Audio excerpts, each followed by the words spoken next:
Hello everyone and welcome for today's session. In last few videos we have learned about internal, external, micro and macro environment factors. Now today we are going to learn about environment analysis process. But before going further, let's have a quick look on the difference between internal, external, micro and macro factors. So here first of all, what is the difference between internal and external environment? The internal environment factors arise within the organization, whereas the external environment factors arise outside the organization. The internal factors generally affecting to a particular organization in which they arise. They do not affect to other organizations, whereas external factors affect either whole industry or whole economy, all the businesses in the economy. The internal factors are easily controllable and they can be altered, while external factors are not possible to control or alter. There is no possibility for any individual organization to control or alter those factors. The example of internal environment: strike in the organization by employee union, whereas the external environment: change in government policy, change in demand, etc. And now let's see the difference between micro and macro environment. The micro factors are also known as task or operating environment factors, as they directly affecting to day-to-day operation of business, while the macro environment factors are also known as general or remote environment factors, as they generally affecting to all the industry. The macro factors generally affect to a particular industry, a group of companies, whereas the macro environment factors affect whole economy, all type of business irrespective of their category, industry, etc. They affect to whole economy. The micro environment factors are partially controllable. It means company has certain control. Up to certain extent company may control those factors, and beyond that there is no possibility to control these factors, whereas macro factors are not at all possible to control or alter. Example of micro environment factor is change in demand, shortage of labor, etc., shortage of raw material, etc.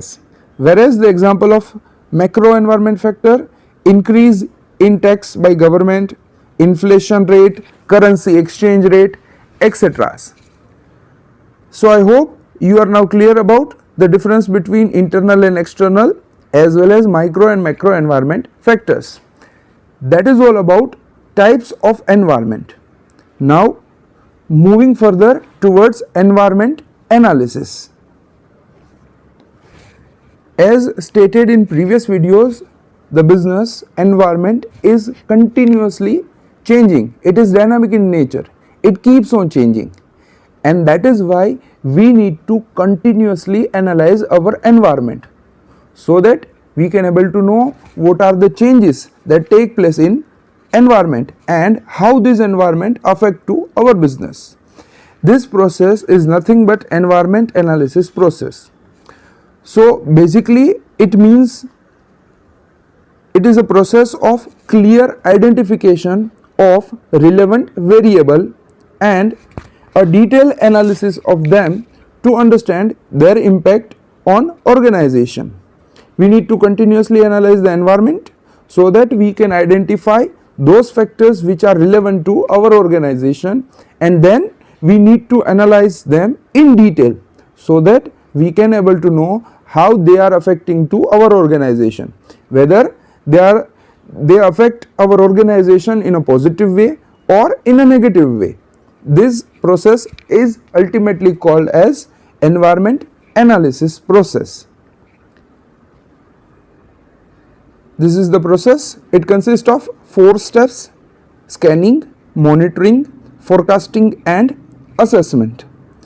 Let's have a look on the steps. The first step is scanning.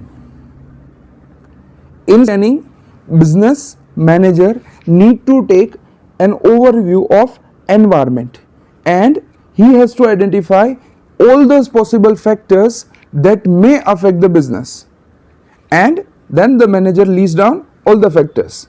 Here just a brief overview of environment is taken. The second step is monitoring. In monitoring, manager need to go for a detailed study for all those factors which have been already identified in step number 1, that is in scanning stage. All those factors which is already identified in step number 1, now manager goes for in-depth, in detail analysis. By doing so, manager is able to know about those factors which are really affecting to business. It may be possible that in scanning stage some factor has been identified by manager, but which may not be affecting to business on a later on stage. While there may be a possibility, as environment is continuously changing, there may be a possibility that one new factors have been emerged which was not previously affecting to our business. Now it is emerged as a factors which are affecting to our business, and that is why they need to include it in the study. So in monitoring, the manager goes for detailed analysis of all those factors which are identified in step number 1. After doing this detailed analysis, manager also eliminate those factors which are not affecting, which are not so important for business, and he may include those factors which was not previously included. The step number 3 is forecasting. Forecasting, of course, is prediction of future. So in this stage, the manager forecast about the effect of all those factors which have been identified in stage number 2. In stage number 2, manager may have identified various factors. Now, what are the effect of all these factors on our business that has been forecasted by manager in this stage? The effect of all those factors either positive or negative. The factors which are affecting positive, it is good for business, and there is nothing more is been done by manager for these factors. But the factors which are affecting negatively, which are creating threat for our business, a manager need to think for some strategy, and that is why the forecasting of all this factor is necessary. So in stage number 3, manager goes for a forecasting of all these factors, whether they will affect positively or negatively. The factors that affect positively will create opportunity for business, and the factors which affecting negatively will create threat for the business. And in last stage, the assessment and implementation. The factors which have been identified and forecasted, now a manager need to prepare a suitable strategy for them. Of course, the strategy is prepared for all those factors which may affect negatively to business. So the manager prepare strategy, and then these strategies are implemented in real life, and then the manager need to continuously assess whether the strategy is working in a proper way or not.